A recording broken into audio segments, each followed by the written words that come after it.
So Emma needs to be in charge. She's old enough to know what she should be doing, and surround herself with people, and then trust in them, and buy into them, and give it time. So that you can see the results. It's not tomorrow, but it will happen. Forget the rankings, forget the clay record, forget the early exits. The ticket market just told you everything you need to know about Alex Eala, and it did it in just 1 minute. The second her name landed in the Italian Open draw, Rome broke. What she causes every single time she enters a tournament field is a price spike so instant, so insane, that tournament directors don't plan for it, can't predict it, and absolutely cannot ignore it. Of course, we have to mention Alex Eala, the incredible fandom coming, across the globe, especially from the Filipino community. Martina Navratilova, 18 Grand Slams, 5 decades inside professional tennis, was shocked. Not politely surprised, not mildly impressed. Shocked in the way that only happens when something defies every framework you've built for understanding this sport. Here's the context no one is giving you. This is May 2026. Eala is ranked 44th. She hasn't passed the second round on clay once this entire season. She lost to Mertens 6-2, 6-1 just last week in Madrid. She pulled out of a challenger in Spain 3 days ago, just to rest before this tournament. And Rome is already treating her like a headline act. The BNP Paribas Open executive said it back in March. We benefit from it. We promote it. Now Italy is learning the same lesson. Subscribe, because the numbers in this video are genuinely unreal. The numbers are real, and they start with one fact that reframes this entire conversation. Over 10 million Filipinos live outside the Philippines. Not thousands, not hundreds of thousands. 10 million people scattered across every continent, every time zone, every major city on Earth. And a significant portion of them have spent the last 14 months doing something that the tennis world never saw coming. They have been physically showing up to Indian Wells, to Dubai, to Madrid, to Rome, buying flights, booking hotels, purchasing tickets at whatever price the market demands, just to stand inside the same venue as Alexandra Eala while she plays tennis. That is not a fan base. That is a movement, and movements do not respond to rankings. When the Italian Open draw dropped and Eala's name appeared in the main draw field, the secondary ticket market didn't gradually adjust. It didn't slowly inch upward over a few hours as word spread. The spike was immediate. The kind of immediate that only happens when tens of thousands of people are sitting with their phones open, refreshing the draw page, credit cards already out. Tournament directors in Rome had seen Jasmine Paolini win the title on home soil last year. They had seen the Italian crowd lose its mind for one of their own. They thought they understood what a passionate crowd looked like.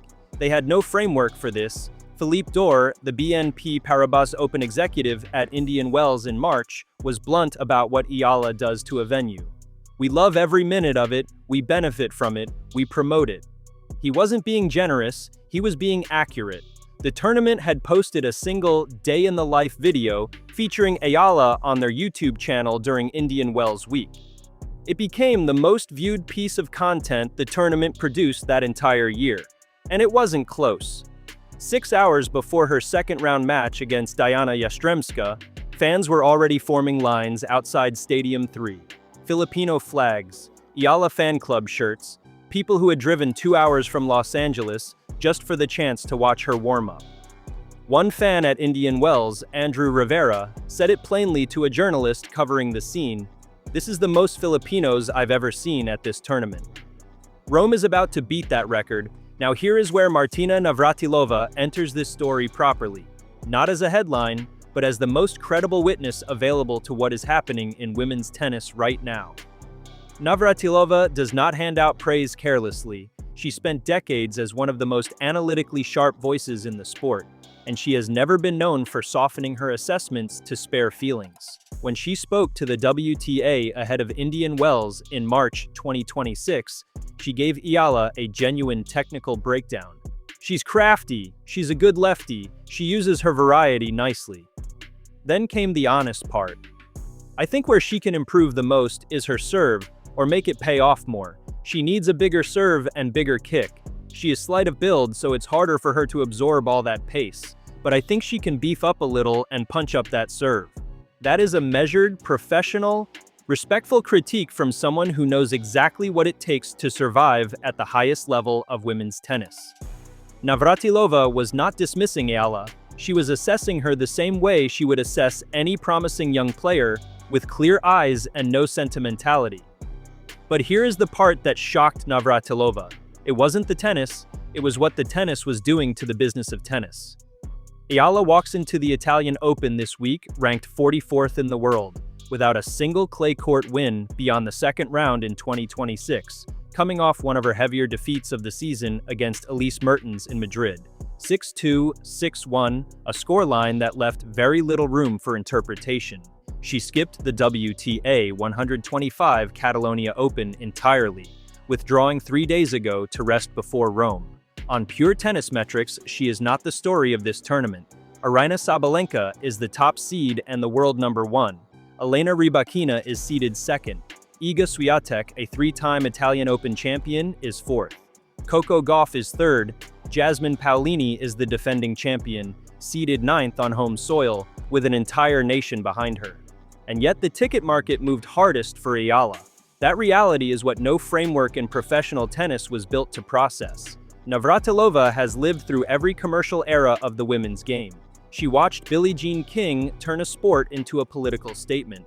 She watched Steffi Graf and Monica Seles turn it into a global entertainment product. She watched Serena Williams turn it into a cultural institution. She understands, better than almost anyone alive, how star power translates into ticket demand. What she had not seen was a player ranked 44th, with no clay titles and a losing record on the surface this season, cause a price spike at a WTA 1000 event the moment her name hit the draw sheet.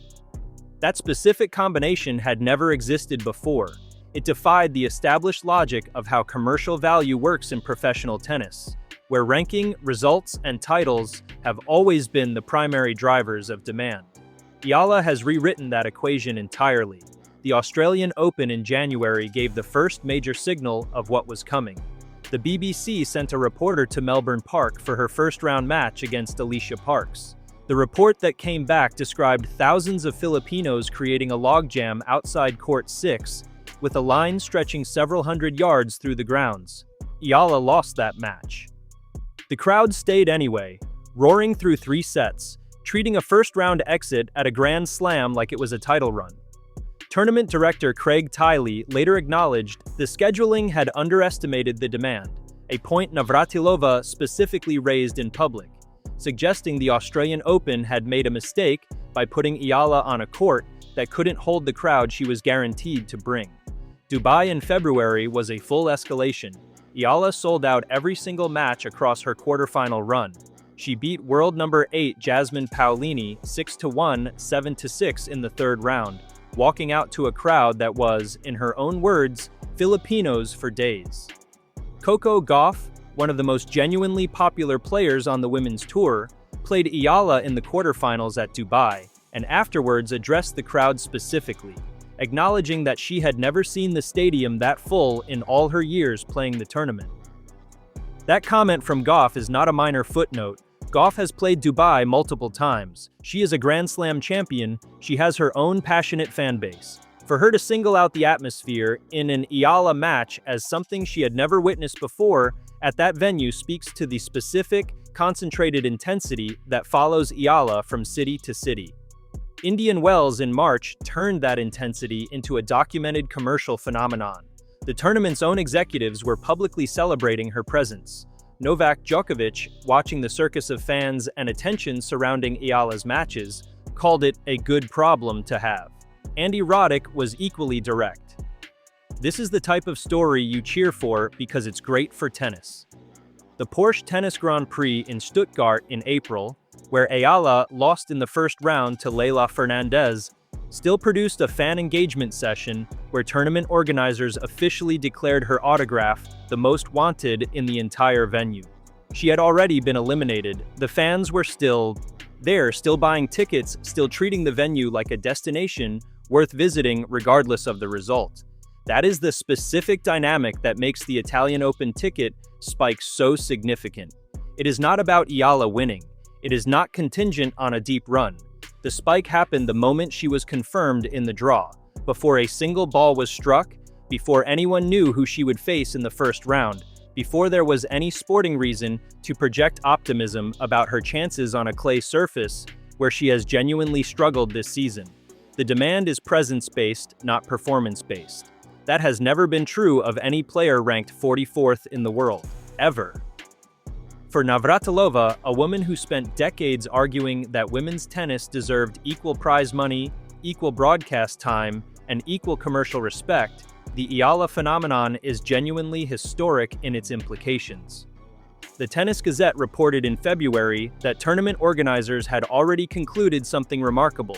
If Eala ever needed a wild card in the future, despite her ranking being insufficient for direct entry, no tournament would hesitate for a second. The financial return on her attendance far outweighs the cost of the entry spot. That calculation, applied to a player ranked outside the top 40, represents a fundamental shift in how the women's game prices its own assets. Eala herself has been precise about what she thinks is happening. In Dubai, she said she feels really privileged and thankful to be introducing women's tennis to a new demographic. That framing matters. She is not just bringing existing tennis fans to tournaments. She is converting people who had never bought a tennis ticket in their lives into paying customers who will cross time zones and book international flights to sit inside a stadium and watch her play. The WTA recognized this in November 2025 when it announced the creation of the Philippine Women's Open, the country's first ever WTA event. Tickets for the final sold out before Eala had even confirmed whether she would participate. That is the commercial gravity she carries. Rome this week has roughly 10,500 seats at the Pietrangeli Stadium. The Foro Italico complex sits beside the Tiber River, surrounded by pine trees and marble statues, one of the genuinely beautiful venues in professional tennis. It has hosted every great clay court player in the history of the sport. It knows what a packed house looks like. But the mix it is about to experience, Italian fans backing Paolini, the established global audiences for Sabalenka and Swiatek, and then the specific, concentrated, financially committed Filipino diaspora that travels internationally to watch Eala, is unlike any crowd combination the Foro Italico has processed before. The price spike happened in 1 minute because the decision to attend was already made long before the draw was published. The draw just provided the official confirmation that Eala would be there. Everything else, the flights, the hotels, the budget for resale tickets at whatever the market demanded, had already been calculated and accepted. That is not impulsive fan behavior. That is organized, deliberate, financially committed support at a scale that professional tennis venues in Europe are not structurally prepared for. Navratilova was shocked because the sport she spent 50 years inside just produced something it had never produced before. A player whose ticket market moves faster and harder than players ranked 30 places above her. A fan base that treats clay season losses as irrelevant information. A commercial force that operates completely independently of the WTA ranking system. And it is only getting stronger. Eala turns 21 in May. She is still getting physically stronger, still developing the serve Navratilova identified as her ceiling, still learning how to manage energy across a full clay swing without burning out. The tennis is going to improve. The results are going to come. When they do, when the ranking climbs back toward the top 30 where she sat in March, when the clay record starts reflecting the talent level that beat Swiatek, Keys, and Ostapenko all in straight sets, the ticket market is going to do something that will make this Italian Open spike look modest by comparison. That is the real story underneath the headline. Not just one price spike, not just one shocked legend. A structural change in how women's tennis generates crowd demand, driven by a 20-year-old from the Philippines who hasn't even reached her peak yet.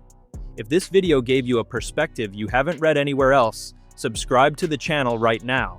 Hit the notification bell so you don't miss the coverage from Rome this week, because whatever happens inside that draw, the story outside the court is already one of the most fascinating things happening in professional tennis in 2026.